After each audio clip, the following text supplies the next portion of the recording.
Bienvenidos a Periodista 2.0.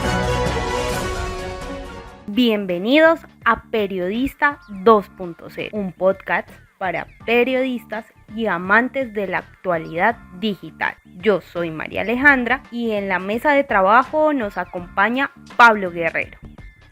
En esta ocasión tenemos una invitada muy especial, Nancy, periodista especializada en periodismo digital, quien nos va a hablar de fuentes de información para medios digitales como redes sociales, blogs, web, entre otros medios, y cómo se cita en artículos. Un tema que no te puedes perder. Comencemos.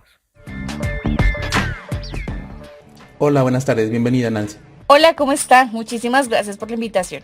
Hoy hablaremos de las fuentes de información, uno de los grandes retos para los periodistas 2.0, los periodistas de hoy en día. Sí, es un tema complejo, ¿sabes? Uno pensaría que en este mundo tan global y digitalizado es más fácil para el periodista encontrar información de primera mano, sobre todo fácil y rápido, pero la verdad es que no es así. Y los colegas que nos escuchan no nos van a dejar mentir. Hay, digamos que una obsesión como periodistas y como medios de estar siempre al lado del sensacionalismo, la necesidad de impresionar, de publicar rápido, y aunque tenemos información a la mano, a veces usamos fuentes sin contrastar. Así es.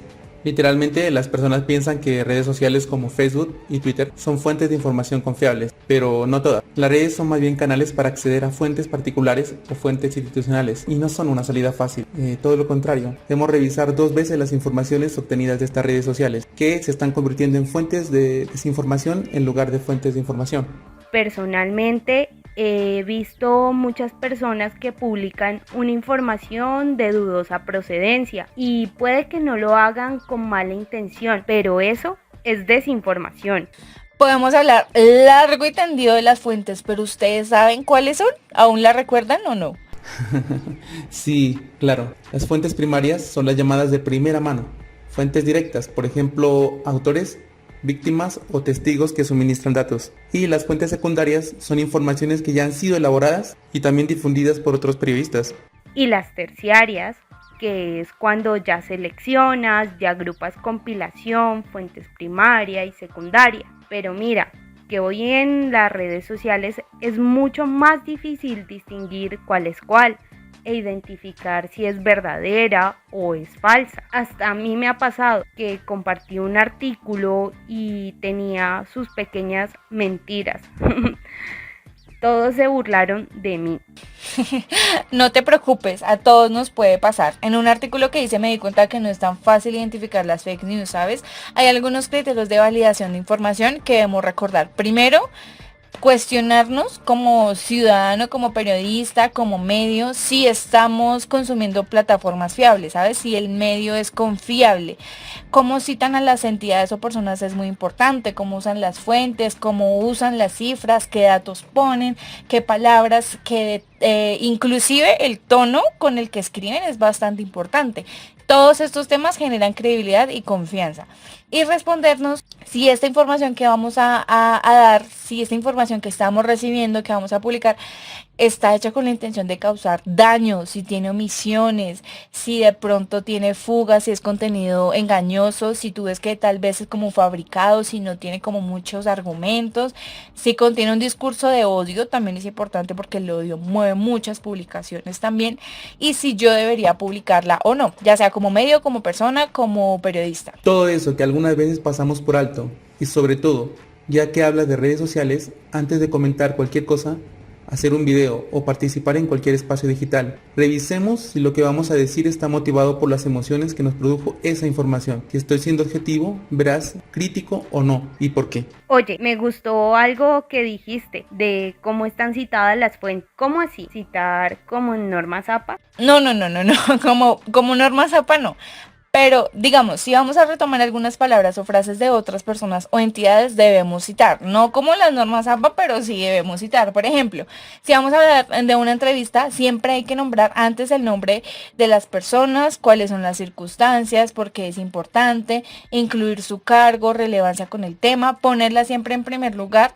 Y si es la primera vez que la nombramos, pues también incluir el nombre y el nombre propio y su cargo. Sí, también he visto que se habla de una entidad, también se debe poner de lado el nombre completo y las siglas entre paréntesis la primera vez que se cita esa entidad. Exacto, pero si el texto es literal, debemos hacer una cita directa, usando verbos como afirmar, declarar, manifestar, etcétera. En este caso la cita sí va entrecomillada con mayúscula inicial y después de venir dos puntos y frases como el vocero afirmó, por ejemplo. Esto siempre va entrecomillado y debe ser ponerse exactamente lo que dijo el protagonista. Cuando no son palabras textuales, sino que uno explica con sus palabras lo que dijo otra persona, se dice simplemente, por ejemplo, el jugador declaró que dejaba el equipo, etcétera, el presidente aseguró, etcétera. Y cuando es anónimo, aún así debe citarse. Uno creería que no, pero realmente sí. Debe incluirse siempre y no debe llevarse al texto sin un orden y sin un objetivo. Por ejemplo, muchas palabras que se usan según fuentes cercanas, según fuentes extraoficiales, etcétera. Y si lo que vamos a citar son declaraciones de una persona entrevistada, la redacción puede ser según en palabras de, así lo asegura, así lo afirma, etcétera, para pues no dar un nombre porque se protege generalmente la identidad. Y esto mismo se puede usar en medios digitales, ¿verdad? Sí, claro, dependiendo del medio. Si es una red social o un blog o una página, se debe adaptar al formato, pero siempre debe citarse. Es importantísimo porque esto es lo que nos da credibilidad. Además, también pueden y deben usarse en artículos, noticias, reportajes, etcétera, en donde se use una información siempre debe ir citada. De hecho, hay un método llamado AAOCC, que es Autoridad, Precisión, Objetividad, Vigencia y Cobertura, que son como los 5 criterios que pueden aplicarse a todas las fuentes de información, ya sean libros, artículos de revistas, páginas web, incluso videos, grabaciones, libros electrónicos, etcétera. Por ejemplo, si empezamos con la A, es preguntarnos quién es el autor, es creíble, es responsable por el contenido intelectual, cuáles son sus credenciales. La P es de precisión o calidad. La información proporcionada es concreta, es veraz, es objetiva, tiene argumentos. La O es de objetividad, sí. Hay un formato sesgado. El movimiento o es básicamente dónde se produce esta información, de dónde viene. Y la cobertura es si la fuente de información es adecuada al tema. suena súper fácil de hacer. La próxima vez que lea un artículo, revisaré todas estas pautas.